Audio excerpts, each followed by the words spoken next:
حجاز کی عمارت۔ یہ بات تو معروف ہے کہ مکے میں آبادی کا آغاز حضرت اسماعیل علیہ السلام سے ہوا۔ آپ علیہ السلام نے 137 سال کی عمر پائی اور تاحیات مکہ کے سربراہ اور بیت اللہ کے متولی رہے۔ آپ علیہ السلام کے بعد آپ کے 2 صاحبزادگان نابت پھر قیدار یا قیدار پھر نابت یک کے بعد دیگرے مکے کے والی ہوئے۔ ان کے بعد ان کے نانا مزاز بن عمرو جرہمی نے زمام کار اپنے ہاتھ میں لے لی اور اس طرح مکہ کی سربراہی بنو جرہم کی طرف منتقل ہو گئی اور ایک عرصے تک انہی کے ہاتھ میں رہی۔ حضرت اسماعیل علیہ السلام چونکہ اپنے والد کے ساتھ مل کر بیت اللہ کے بانی اور معمار تھے، اس لیے ان کی اولاد کو ایک باوقار مقام ضرور حاصل رہا، لیکن اقتدار اور اختیار میں ان کا کوئی حصہ نہ تھا۔ پھر دن پر دن اور سال پر سال گزرتے گئے، لیکن حضرت اسماعیل علیہ السلام کی اولاد گوشائے گمنامی سے نہ نکل سکی، یہاں تک کہ بخت نصر کے ظہور سے کچھ پہلے بنو جرہم کی طاقت کمزور پڑ گئی اور مکہ کے افق پر عدنان کا سیاسی ستارہ جگمگانا شروع ہوا۔ اس کا ثبوت یہ ہے کہ بخت نصر نے ذات عرق میں عربوں سے جو مارکہ آرائی کی تھی، اس میں عرب فوج کا کمانڈر جرہمی نہ تھا۔ پھر بخت نصر نے جب 587 قبل مسیح میں دوسرا حملہ کیا تو بنو عدنان بھاگ کر یمن چلے گئے۔ اس وقت بنو اسرائیل کے نبی حضرت یرمیاہ تھے۔ وہ عدنان کے بیٹے ماد کو اپنے ساتھ ملک شام لے گئے، اور جب بخت نصر کا زور ختم ہوا اور ماد مکہ آئے تو انہیں مکہ میں قبیلہ جرہم کا صرف ایک شخص جرشم بن جلحمہ ملا۔ ماد نے اس کی لڑکی معانہ سے شادی کی اور اسی کے وطن سے نزار پیدا ہوا۔ اس کے بعد مکے میں جرہم کی حالت خراب ہوتی گئی، انہیں تنگ دستی نے آ گھیرا۔ نتیجہ یہ ہوا کہ انہوں نے زائرین بیت اللہ پر زیادتیاں شروع کر دیں اور خانہ کعبہ کا مال کھانے سے بھی دریغ نہ کیا۔ ادھر بنو عدنان اندر ہی اندر ان کی ان حرکتوں پر کڑتے اور بھڑکتے رہے۔ اسی لیے جب بنو خزاع نے مر الزہران میں پڑاؤ کیا اور دیکھا کہ بنو عدنان بنو جرہم سے نفرت کرتے ہیں تو اس کا فائدہ اٹھاتے ہوئے ایک عدنانی قبیلے بنو بکر بن عبد مناف بن کنانہ کو ساتھ لے کر بنو جرہم کے خلاف جنگ چھیڑ دی اور انہیں مکہ سے نکال کر اقتدار پر خود قبضہ کر لیا۔ یہ واقعہ 2 صدی عیسوی کے وسط کا ہے۔ بنو جرہم نے مکہ چھوڑتے وقت زمزم کا کنواں پاٹ دیا اور اس میں کئی تاریخی چیزیں دفن کر کے اس کے نشانات بھی مٹا دیے۔ محمد ابن اسحاق کا بیان ہے کہ عمر بن حارث بن مزاز جرہمی نے خانہ کعبہ کے دونوں ہرن اور اس کے کونے میں لگا ہوا پتھر حجر اسود نکال کر زمزم کے کنویں میں دفن کر دیا اور اپنے قبیلہ بنو جرہم کو ساتھ لے کر یمن چلا گیا۔ حضرت اسماعیل علیہ السلام کا زمانہ تقریباً 2000 برس قبل مسیح ہے۔ اس حساب سے مکہ میں قبیلہ جرہم کا وجود کوئی 2100 برس تک رہا اور ان کی حکمرانی لگ بھگ 2000 برس تک رہی۔ بنو جرہم نے مکہ پر قبضہ کرنے کے بعد بنو بکر کو شامل کیے بغیر تنہا اپنی حکمرانی قائم کی۔ البتہ 3 اہم اور امتیازی مناصب ایسے تھے جو مدری قبائل کے حصے میں آئے۔ نمبر 1، حاجیوں کو عرفات سے مزدلفہ لے جانا اور یوم النفر 13 ذی الحج کو جو کہ حج کے سلسلے کا آخری دن ہے، منا سے روانگی کا پروانہ دینا۔ یہ اعزاز الیاس بن مدر کے خاندان بنو غوث بن مرہ کو حاصل تھا جو صوفہ کہلاتے تھے۔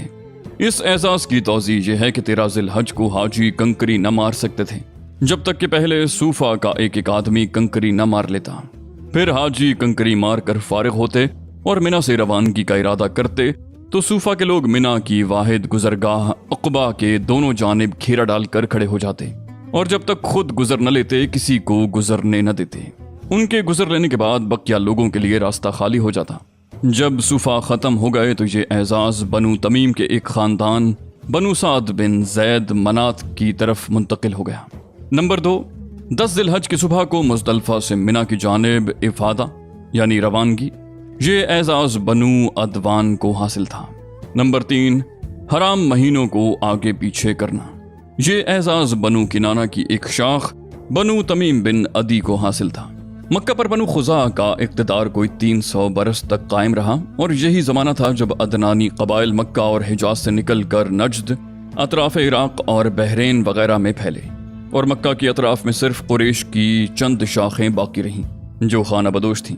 ان کی الگ الگ ٹولیاں تھیں اور بنو کنانہ میں ان کے چند متفرق گھرانے تھے، مگر مکہ کی حکومت اور بیت اللہ کی تولیت میں ان کا کوئی حصہ نہ تھا، یہاں تک کہ قصی بن کلاب کا ظہور ہوا۔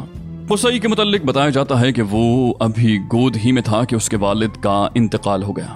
اس کے بعد اس کی والدہ نے بنو عزرہ کے ایک شخص ربیہ بن حرام سے شادی کر لی۔ یہ قبیلہ چونکہ ملک شام کے اطراف میں رہتا تھا، اسی لیے قصی کی والدہ وہیں چلی گئیں اور وہ قصی کو بھی اپنے ساتھ لیتی گئیں۔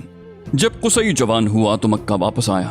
اس وقت مکہ کا والی حلیل بن جشیہ خزائی تھا۔ قصی نے اس کے پاس اس کی بیٹی حبی سے نکاح کے لیے پیغام بھیجا۔ حلیل نے منظور کر لیا اور شادی کر دی۔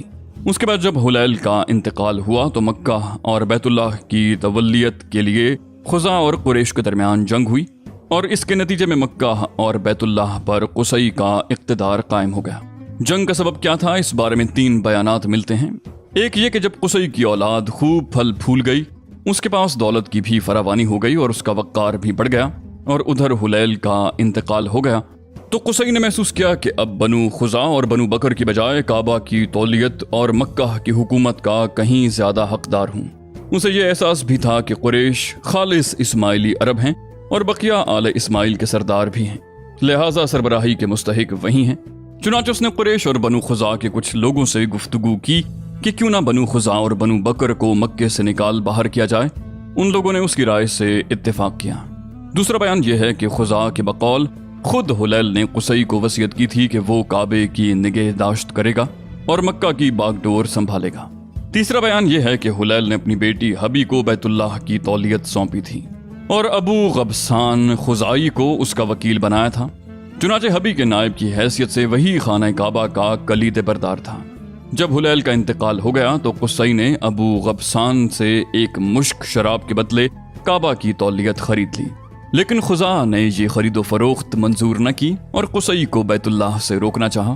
اس پر قصی نے بنو خزاع کو مکہ سے نکالنے کے لیے قریش اور بنو کنانہ کو جمع کیا اور وہ قصی کی آواز پر لبیک کہتے ہوئے جمع ہو گئے۔ بہرحال وجہ جو بھی ہو، واقعات کا سلسلہ اس طرح ہے کہ جب حلیل کا انتقال ہو گیا اور صوفہ نے وہی کرنا چاہا جو وہ ہمیشہ کرتے آئے تھے، تو قصی نے قریش اور کنانہ کے لوگوں کو ہمراہ لیا اور عقبہ کے نزدیک جہاں وہ جمع تھے ان سے آ کر کہا کہ تم سے زیادہ ہم اس اعزاز کے حقدار ہیں۔ اس پر صوفہ نے لڑائی چھیڑ دی، مگر قصی نے انہیں مغلوب کر کے ان کا اعزاز چھین لیا۔ یہی موقع تھا جب خزاع اور بنو بکر نے قصی سے دامن کشی اختیار کر لی۔ اس پر قصی نے انہیں بھی للکارا۔ پھر کیا تھا، فریقین میں سخت جنگ چھڑ گئی اور طرفین کے بہت سے آدمی مارے گئے۔ اس کے بعد صلح کی آوازیں بلند ہوئیں اور بنو بکر کے ایک شخص یامر بن عوف کو حکم بنایا گیا۔ یامر نے فیصلہ کیا کہ خزاع کی بجائے قصی خانہ کعبہ کی تولیت اور مکہ کے اقتدار کا زیادہ حقدار ہے۔ نیز قصی نے جتنا خون بہایا ہے سب رائے گاں قرار دے کر پاؤں تلے روند رہا ہوں۔ البتہ خزاع اور بنو بکر نے جن لوگوں کو قتل کیا ہے ان کی دیت ادا کریں اور خانہ کعبہ کو بلا روک ٹوک قصی کے حوالے کر دیں۔ اسی فیصلے کی وجہ سے یامر کا لقب شداخ پڑ گیا۔ شداخ کے معنی ہیں پاؤں تلے روندنے والا۔ اس فیصلے کے نتیجے میں قصی اور قریش کو مکہ پر مکمل نفوذ اور سیادت حاصل ہو گئی اور قصی بیت اللہ کا دینی سربراہ بن گیا، جس کی زیارت کے لیے عرب کے گوشے گوشے سے آنے والوں کا تانتا بندھا رہتا تھا۔ مکہ پر قصی کے تسلط کا یہ واقعہ 5ویں صدی عیسوی کے وسط یعنی 440 عیسوی کا ہے۔ قصی نے مکہ کا بندوبست اس طرح کیا کہ قریش کو اطراف مکہ سے بلا کر پورا شہر ان پر تقسیم کر دیا اور ہر خاندان کی بودباش کا ٹھکانہ مقرر کر دیا۔ البتہ مہینے آگے پیچھے کرنے والوں کو نیز آل صفوان، بنو عدوان اور بنو مرہ بن عوف کو ان کے مناصب پر برقرار رکھا، کیونکہ قصی سمجھتا تھا کہ یہ بھی دین ہے جس میں رد و بدل کرنا درست نہیں۔ قصی کا ایک کارنامہ یہ بھی ہے کہ اس نے حرم کعبہ کے شمال میں دار الندوہ تعمیر کیا۔ اس کا دروازہ مسجد کی طرف تھا۔ دار الندوہ در حقیقت قریش کی پارلیمنٹ تھی، جہاں تمام بڑے بڑے اور اہم معاملات کے فیصلے ہوتے تھے۔ قریش پر دار الندوہ کے بڑے احسانات ہیں کیونکہ یہ ان کی وحدت کا ضامن تھا اور یہیں ان کے الجھے ہوئے مسائل بحسن خوبی طے ہوتے تھے۔ قصی کو سربراہی اور عظمت کے حسب ذیل مظاہر حاصل تھے۔ نمبر 1، دار الندوہ کی صدارت، جہاں بڑے بڑے معاملات کے متعلق مشورے ہوتے تھے اور جہاں لوگ اپنی لڑکیوں کی شادیاں بھی کرتے تھے۔ نمبر 2، لوا یعنی جنگ کا پرچم قصی ہی کے ہاتھوں باندھا جاتا تھا۔ نمبر 3، حجابت یعنی خانہ کعبہ کی پاسبانی۔